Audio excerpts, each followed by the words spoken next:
نوجوان لوگ شادی کرتے ہیں، بچیاں شادی ہوتی ہیں، علماء نے مسئلہ لکھا کہ جو آدمی شادی کرے اس پر ضروری ہو جاتا ہے کہ وہ نکاح کے مسائل، بیوی کے حقوق کے مسائل، شوہر کے حقوق، آداب اور زندگی گزارنے کے اصول و طریقے، بچوں کی تربیت کے اصول و طریقے، ان علوم کو جان کر پھر شادی کرے۔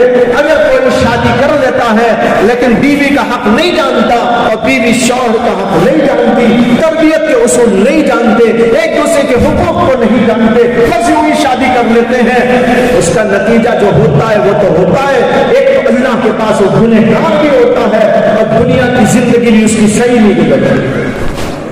یہ اس کے خلاف، وہ اس کے خلاف، روزانہ جھگڑے، ہمارے پاس بہت جھگڑے آتے رہتے ہیں دارالقضا کے اندر، روزانہ جھگڑے آتے ہیں۔ میاں نے بیوی کا حق نہیں ادا کیا اور بیوی نے میاں کا حق نہیں ادا کیا، اس نے ایسا کہہ دیا، اس نے ایسا کر دیا، اس نے یہ کر دیا، اس نے وہ، مسائل بالکل نہیں معلوم۔ شادی کیسے ہوتی ہے، شادی کے بعد زندگی کیسے ہوتی ہے؟ بھائیو بزرگوں، آج کی دنیا کے اندر انتہائی ضروری ہے ان مسائل کو جانے بغیر آپ کام کریں گے تو جگہ جگہ رکاوٹیں پیدا ہو جائیں گی۔ آج تو یہ ماحول ہے، شادی ہوتی ہے 2 ماہ نہیں گزرتے، 6 ماہ نہیں گزرتے، بڑے مسائل پیدا ہو جاتے ہیں، جھگڑے قائم ہو جاتے ہیں، طلاق تک نوبت، خلا تک نوبت، فسخ نکاح تک نوبت آتی ہے، دارالقضاؤں میں مسئلے چلتے ہیں، عدالتوں میں مسئلے چلتے ہیں، پولیس اسٹیشنوں میں مسئلے چلتے رہتے ہیں، جھگڑے ہی جھگڑے پیدا ہو جاتے ہیں۔ اس کے پیچھے کیوں؟ آپ غور کریں اسباب کیا، آپ کو پتہ چلے گا دین کا علم نہیں، دین پر عمل نہیں۔ معلوم ہوا کہ معاشرت کے مسائل بھی جاننا ضروری ہے۔ لڑکیوں کو معلوم ہونا چاہیے شوہر کا حق کیا، خاندان کا حق کیا، سسر کا حق کیا، ساس کا حق کیا، میرے خاندان کے رشتے داروں کا حق کیا، ماں باپ کا حق کیا، بھائی بہنوں کا حق کیا، پڑوسیوں کا حق کیا۔ میں زندگی ان کے ساتھ گزارنے کے لیے آئی ہوں تو میرے اوپر کیا ضروری ہو جاتا ہے؟ آج جاؤ خاندانوں میں دیکھو جھانک کر کیا ہو رہا، کوئی گھر سکون سے نہیں، ہر گھر جہنم کا نمونہ، الا ماشاء اللہ، ہر گھر کے اندر جھگڑے، ہر گھر کے اندر فساد، بیوی کو سکون نہیں شوہر کی جانب سے اور شوہر کو کوئی جو ہے اطمینان نہیں اپنی بیوی کی جانب سے، اس خاندان کو اطمینان نہیں اس خاندان پر اور اس خاندان کو اطمینان نہیں اس خاندان پر، جھگڑے ہی جھگڑے جھگڑے جھگڑے چلتے۔ وجہ کیا ہے بھائیو؟ علم معاشرت ان کے پاس ہے، رہے اخلاق۔ ہر مومن کو اخلاق کی تعلیم حاصل کرنا ضروری ہے، اگر اخلاق نہ ہو تو مومن کیا؟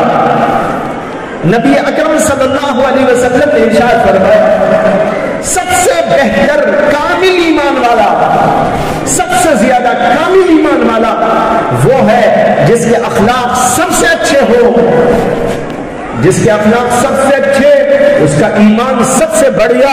اور فرمایا اور جو آدمی اپنی بیوی کے ساتھ اچھا ہو وہ سب سے زیادہ بااخلاق۔ بیوی کے ساتھ اچھے اخلاق نہیں، باہر بہت اچھا ہو جاتا ہے، دوست کہتے ہیں ارے ہم نے تو ایسا فرشتہ دیکھا نہیں، بات چیت میں بڑا نرم، گفتگو بہت اچھی، لوگوں کے ساتھ میل جول، تال میل، با پیار، بڑی محبت، سب کچھ ہم دیکھتے، لیکن بیوی سے جا کر پوچھو وہ کہتی ہے میرے سے تو منہ لگا کے بات بھی نہیں کرتا، گھر میں آتے ہی غصہ ہی غصہ، غصہ ہی غصہ، ہر بات پہ غصہ، کھانے پہ غصہ، نمک پہ غصہ، مرچ پہ غصہ، دسترخوان پہ غصہ، کھانے کی چیزوں پہ غصہ۔ چند دن پہلے ایک عورت نے بتایا کہ اس کے شوہر نے آ کر غصہ کیا اور گھر کی ساری چیزیں پھوڑ، شوکیس پورا تباہ کر دیا۔ کیوں؟ غصہ۔ بھائیوں بزرگوں، اصلاح کرنا پڑتا ہے غصے کی، اصلاح کرنی پڑتی ہے اپنے دلوں، اصلاح کرنی پڑتی ہے اپنے اخلاق کی، جب جا کر انسان ہوتا ہے۔ ایک بزرگ تھے، ان کا نام تھا حضرت ابو الحسن نوری رحمت اللہ علیہ. نوجوان لوگ یہ واقعہ سنے، بہت پرانے زمانے کا واقعہ. علامہ ذہبی نے اس واقعے کو لکھا ہے اپنی کتاب کے اندر الکبائر میں. لکھتے ہیں کہ ابو الحسن نوری نام کے ایک بزرگ تھے. وہ بزرگ دور دور تک ان کا نام روشن تھا. ایک بہت دور رہنے والا آدمی ان سے ملنے کی تمنا لے کر ان کے گھر پہ پہنچا، دستک دیا تو اندر سے آواز آئی، کون؟ اس نے کہا میں حضرت ابو الحسن نوری سے ملنے آیا ہوں. تو وہ عورت ان کو گالیاں دینے لگی، یعنی اپنے شوہر ہی کو گالیاں دینے لگی، برا بھلا کہنے لگی. یہ بیچارہ پریشان ہو گیا، میں تو ان کو اتنا بڑا بزرگ سمجھ کے آیا تھا، ان کی بیوی تو گالیاں دے رہی ہے. وہ ایک طرف بیٹھ گیا سمجھتے ہوئے، بہت دور سے سفر کر کے آیا تھا. انتظار کرنے لگا یا سوچنے لگا کہ کیا کروں، واپس چلا جاؤں. اتنے میں دیکھا کہ ادھر سے ایک بزرگ آ رہے ہیں، کوئی عجیب شان کے ساتھ آ رہے ہیں، اور ان کی شان یہ ہے چہرہ وجیح، باقی جی وجاہت، نور ٹپک رہا ہے، اور وہ سوار ہیں تو شیر کے اوپر سوار، شیر کے اوپر بیٹھے ہوئے، اور ہاتھ میں کوڑا ہے. وہ کوڑا ہے سانپ کا، زندہ سانپ، زندہ سانپ ہاتھ میں ہے. امامہ باندھے ہوئے ہیں، وجی چہرے کے ساتھ شیر کے اوپر بیٹھ کر سواری کرتے ہوئے آ رہے ہیں. یہ بیچارہ دور سے دیکھ کر گھبرا گیا، ارے ایک انسان اور یہ آدمی وہ اس کے اوپر سواری کر کے آ رہا ہے. قریب آیا، دیکھا کہ بڑا وجی چہرہ ہے، نورانی چہرہ ہے. سمجھ گیا کہ یہی وہ بزرگ ہو گئے جن سے میں ملنے آیا تھا. وہ اترے اور جو سانپ ہاتھ میں تھا اس کو انہوں نے جھاڑیوں میں ایسا چھوڑ دیا اور جھاڑیوں میں گھس کے کہیں چلا گیا. جو شیر تھا اس کی دم کو پکڑ کے یوں موڑ کے ایسا کر دیا، وہ بھاگتے ہوئے جنگلات کی طرف چلا گیا. اور پھر یہ بزرگ گھر کی طرف آنے لگے. یہ آدمی سمجھ گیا یہی بزرگ ہیں، ملنے کے لیے آگے بڑھا، سلام کیا، مصافحہ کیا، معانقہ کیا، اور پھر اس کے بعد آپ سے ملنے کے لیے آیا تھا. وہ اندر لے کر گئے، بٹھائے، کچھ کھلائے، وہ کھلائے. اور پھر اس کے بعد جب رخصت ہونا چاہا تو اس نے کہا حضرت میری سمجھ میں ایک بات نہیں آئی، وہ یہ ہے کہ میں اتنی دور سے آپ کا نام سن کے یہاں پر آیا تھا، لیکن آپ کے گھر کے اندر سے آپ کے خلاف ایسی ایسی بری باتیں کہی گئی، میں تو پریشان ہو گیا تھا، واپس چلے جانا چاہ رہا تھا. اللہ نے آپ سے مقدر کیا تھا ملنا، تو آپ کو دیکھ لیا، مل لیا، اور آپ کی کرامت بھی میں نے دیکھ لی. میرا سوال یہ ہے کہ آپ کی بیوی ایسا کیوں کہہ رہی ہے؟ وہ بزرگ کہنے لگے بھائی میری جو کرامت تو نے دیکھی ہے یہ اسی بیوی کی ان غلط حرکتوں اور اس کی گالیوں اور اس کی بکواس پر صبر کرنے سے اللہ نے مجھ کو عطا کیا. یہ تو اسی کی وجہ سے مجھ کو یہ حاصل ہوئی، اس سے میں اس کی باتوں کا صبر کرتا ہوں. نوجوان شادی ہو جائے صبر کرو، کچھ اونچ نیچ ہو جائے صبر کا دامن نہ چھوڑو، اپنے دل کو بہت بڑا رکھو. اللہ کے نبی علیہ السلام کافروں کو معاف کرتے تھے اور آپ بیوی کو نہیں معاف کریں گے.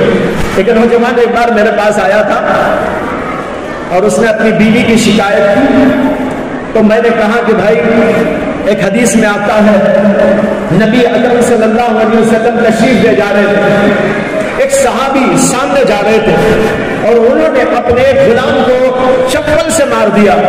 اللہ کے نبی نے ان کو وہیں سے پکارا، وہ دیکھے اللہ کے نبی صلی اللہ علیہ وسلم پیچھے آ رہے ہیں، وہ سام کے کھڑے ہو گئے. اللہ کے نبی تشریف لائے اور پوچھا کہ ان کو کیوں مار رہے ہیں؟ کہا کہ یا رسول اللہ یہ بڑی نافرمانی کرتا ہے، مجھے بہت ستاتا ہے، میری کوئی بات نہیں مانتا، اس لیے میں نے اس کو مار دیا. اللہ کے نبی نے کہا مارو مت، معاف کر دیا کرو. وہ صحابی کہنے لگے یا رسول اللہ کتنی دفعہ معاف کروں ایک دن میں، یہ تو مجھے 50 دفعہ پریشان کرتا ہے. اللہ کے نبی نے فرمایا اگر 70 دفعہ نافرمانی کرے تو غلام کو 70 دفعہ معاف کرو. میں نے حدیث اس نوجوان کو سنا کر کہا غلام کے بارے میں اللہ کے نبی کہتے ہیں غلام بھی 70 دفعہ دفعہ نافرمانی تمہاری کرے تو معاف کر دو. ذرا اندازہ کرو کہ بیوی کا درجہ بڑا ہے یا غلام کا درجہ بڑا ہے. اللہ کے نبی ہوتے بیوی کے بارے میں تو کیا کہتے, 1000 دفعہ کرے تو بھی معاف کر دو.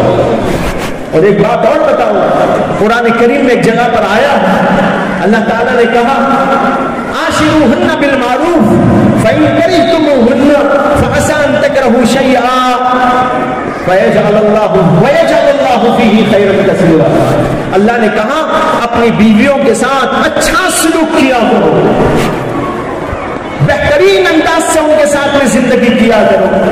اس کے بعد بھی کہتے ہیں اگر تمہیں ان کی کوئی بات ناگوار گزرتی ہو, اگر ان کی طرف سے کوئی بات تمہیں ایسی پیش آ جائے جو تم کو پسند نہ آتی ہو, ناگوار گزرتی ہو, تو یاد رکھو ہو سکتا ہے یہ بات ان کی غلط ہو یا غلط تمہارے لیے مکروہ ہو, لیکن ہو سکتا ہے کہ اللہ اس کی جگہ ان کے اندر خیر کثیر رکھ دے.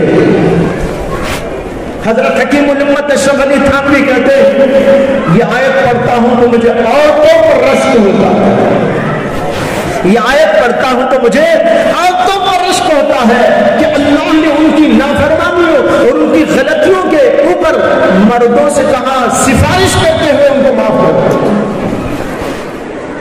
لیکن آج کیا حال ہے بھائیو معاشرت کا, اس لیے میں خطاب کر رہا ہوں اور اسی لیے میں نے قرآن کی وہ آیت شروع میں آپ کے سامنے تلاوت کی تھی جس میں اللہ نے کہا یا ایھا الذین آمنوا ادخلوا فی السلم کافۃ, اے ایمان والو اسلام میں مکمل طور پر داخل ہو جاؤ.